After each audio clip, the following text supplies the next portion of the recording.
Salut à tous. Cette sortie de Mathilde Panot, c'est tout ce qu'il y a de plus caricatural dans la gauche moralisatrice, sauce LFI, hurler sur Twitter. Mon Dieu, s'ils avaient tous pu quitter ce réseau, accusés de racisme, exiger de bannir des gens de l'espace médiatique, et tout ça au nom de quoi? D'un désaccord politique, d'une opinion dérangeante ou simplement de la vérité que certains refusent de voir, parce que Zemmour, que ça plaise ou non à Panot, a juste mis des mots sur une réalité. À Crépol, c'est bien un jeune Français Thomas qui a été poignardé par une bande issue d'un quartier difficile, aussi avec un passif connu.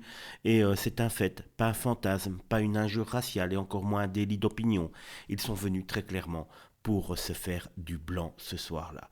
Mais évidemment, pour LFI, la vérité ne compte plus. Ce qui importe, c'est de hurler plus fort, plus et encore plus que les autres. Et là, Panot atteint des sommets de sectarisme, appelé à bannir quelqu'un des médias parce qu'il a été condamné pour ses propos. Où on va là? On commence à faire des listes noires, des expulsions publiques, et c'est ça leur conception du débat démocratique et de la politique. Et plus sérieusement, parler de multirécidiviste alors qu'on parle d'un homme politique, d'un éditorialiste, d'un écrivain, pas d'un criminel. Le délinquant, ce n'est pas celui qui commente le drame de Crépol, ma petite Mathilde. Le délinquant, c'est celui qui sort un couteau dans une fête de village et qui plante un jeune. Mais bon, qu'attendre du mouvement comme LFI, qui se vautre dans l'indignation permanente, l'inversion des valeurs et le communautarisme à peine voilé. Quand Panot parle, on entend Mélenchon.